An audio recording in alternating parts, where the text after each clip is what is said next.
Bismillahirrahmanirrahim. Alhamdulillah, pada kesempatan kali ini akan disampaikan tentang panduan tata cara berwudu untuk siswa-siswi SDIT Bina Auladi. Yang pertama yang harus kita ketahui tentang dalil disyariatkannya wudu. Yang pertama dari Al-Quran, terdapat dalam surah Al-Maidah ayat 6. A'udzu billahi minasyaitonir rajim. Ya ayyuhalladzina amanu idza kuntum ilas sholati faghsilu wujuhakum wa aydiyakum ilal marafiqi wamsahu biru'usikum wa arjulakum ilal ka'bain. Wahai orang-orang yang beriman, apabila kamu hendak mengerjakan sholat, maka cucilah muka-muka kalian dan tangan-tangan kalian sampai siku, usaplah kepalamu dan cucilah kaki-kaki kalian sampai kedua mata kaki. Ini wudu yang wajib ya, sedangkan yang sunnahnya dijelaskan di dalam hadis Nabi. Sedangkan dalil disyariatkannya wudu dari hadis adalah innama umirtu bil wudu idza qumtu ila sholati, hanyalah aku diperintah untuk berwudu apabila hendak melaksanakan sholat. Ini dua dalil sebagai pendahuluan. Untuk selanjutnya kita perhatikan kaifiat atau tata cara pelaksanaan berwudu. Yang pertama adalah kita perhatikan berniat dalam hati dan tidak diucapkan, tidak ditalafuz ya, tidak dilafazkan, cukup di dalam hati. Kemudian selanjutnya kita mengucapkan basmalah ya. Selanjutnya mencuci tangan sebanyak 3 kali. Lihat gambar nomor 1. Ini kita ucapkan, kita cuci tangan kita sebanyak 3 kali dan menyela-nyela di antara jari jemari kedua tangan. Ini seperti ini di sela-selanya. Perhatikan gambar nomor 2. Ini gambar nomor 2. Mencuci tangan itu dengan mencuci kedua telapak tangan serta menyela-nyela di antara jari jemari kedua tangan. Jadi jelas di sela-sela ini ya, ini kan kita di sela-sela itu kita perhatikan. Ini yang pertama ya, yang didahului dengan membaca basmalah, bismillahirrahmanirrahim. Kemudian untuk selanjutnya yang harus kita perhatikan adalah berkumur-kumur dan istinsyaq, menghirup air ke dalam hidung dengan telapak tangan kanan, lalu istinsyar, menyembur air keluar dengan tangan kiri. Lihat gambar nomor 3 ini. Hal ini dilakukan sebanyak 3 kali. Jadi memasukkan air ke dalam mulut sebanyak 3 kali.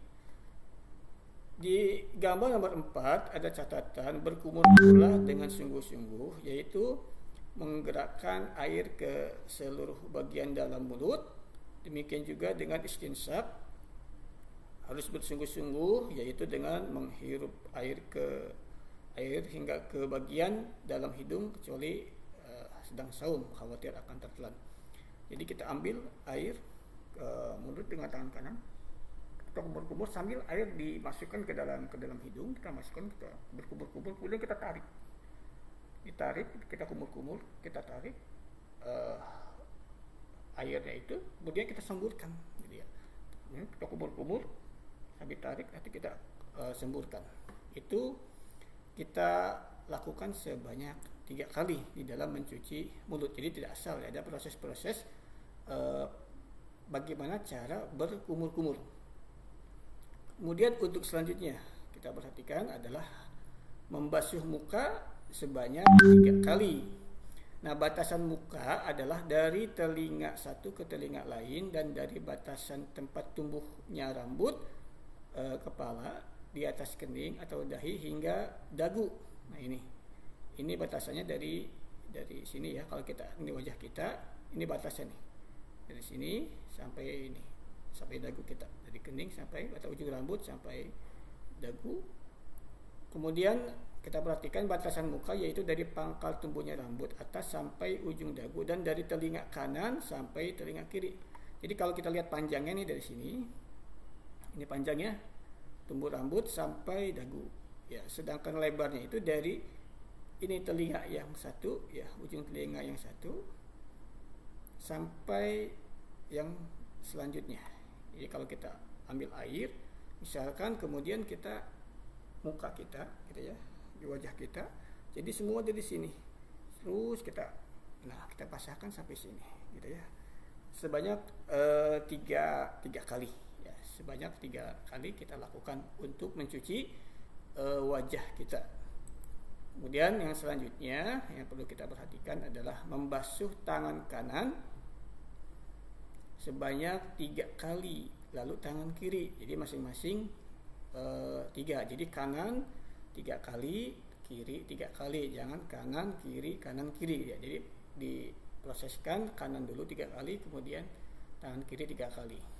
Nah, dimulai dari ujung jari lengan, menyela-nyela jari jemari, lalu menggosok-gosokkan air ke lengan, kemudian mencuci siku.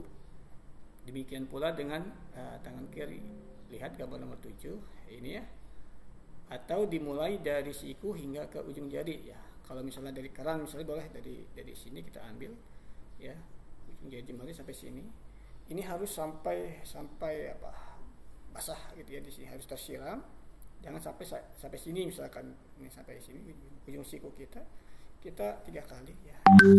Atau kalau dari keran bisa dari sini muncul, kita ambil terus semuanya harus terbasuh kan, semuanya.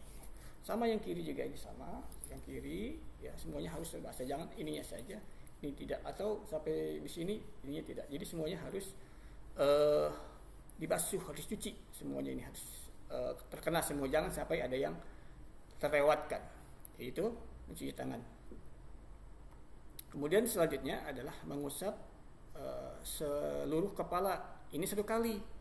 Nah, kedua tangan yang masih basah dijalankan dari depan kepala ke belakang kepala hingga tengkuk, lalu kembali lagi ke depan tempat semula. Lihat gambar 9 dan 10. Nah, ini gambar 9 ya. Jadi pertama prosesnya dari sini depan ya, ke depan, kemudian diteruskan sampai belakang ke tengkuk, dari tengkuk dibalikin lagi ke depan gitu. Jadi prosesnya, kalau ini kita sudah ada air, kita buang airnya, kemudian dari sini kita tarik ke belakang. Nah, ini terus sampai tengkuk. Setelah sampai tengkuk kita balikin lagi. Nah, kita balikin lagi ke depan, lalu ini dimasukkan jari kita nih, jari telunjuk kita dimasukkan, kemudian didorong. Nah, ini didorong. Nah, bagian telinga kita ini didorong nih, yang bagian belakang kita didorong, ini dorong gitu ya, ke depan gitu. Ini harus diperhatikan. Jadi kata Nabi itu pamasaha biroksihi wa ujunaihi mashatan wahidatan. Nabi itu membasuh ya, mengusap kepalanya itu mashatan wahidatan, 1 kali usapan gitu ya. Ini kita lihat, ini lanjutannya. Kemudian membasuh telinga, yaitu dengan memasukkan kedua jari telunjuk ke dalam telinga dan kedua ibu jari di bagian di luar telinga. Nah, ini seperti ini tadi yang telinga itu. Setelah tadi kita ambil, kita tarik ke atas kepala, kemudian sampai tengkuk. Setelah tengkuk kita balikin lagi ke depan ya. Setelah itu langsung kita masukin. Nah, ini seperti itu gambarnya. Nah, seperti jari ini kita dimasukin. Kemudian ini jempolnya nih ya. Jempolnya ini langsung digosok nih dari bagian pangkal ini ke atas. Nah, seperti itu. Ini cara mengusap atau membasuh kepala. Yang selanjutnya adalah membasuh kaki kanan sebanyak 3 kali dari ujung jari ke mata kaki dengan cara mencuci mata kaki dan menyela-nyelanya jemarinya gitu ya. Lihat gambar 14 dan 15. Kemudian lalu membasuh kaki kiri seperti itu pula, sama dengan kaki kanan. Jadi ini diperhatikan, dicuci ya kaki kita ini. Kaki itu dari mulai jari kita sampai mata kaki ya, sampai sini. Dilebihkan nggak apa-apa. namanya isbagul wudu. Jadi lebih itu dibolehkan, tapi jangan sampai dikurangi, ini nggak boleh. Jadi dari mulai jari jemari ini sampai mata kaki, tidak hanya sampai ini saja, tapi sampai dicuci sampai kedua mata kaki ya. Ini digosok-gosokkan juga jari jemarinya nih, biar nanti semua berwudu ini bisa sempurna. Nah, kalau wudu kita sempurna, maka insya Allah salat kita juga menjadi sempurna. Tapi kalau ada yang tertinggal, dulu pernah ada sahabat yang tidak sempurna wudunya, disuruh diulang-ulang lagi sama Nabi, karena dilihat oleh Nabi cara berwudunya itu belum tepat. Nah, ini juga dituliskan ya riwayat-riwayat hadis terkait gerakan-gerakan rukun-rukun wudu yang dijelaskan tadi.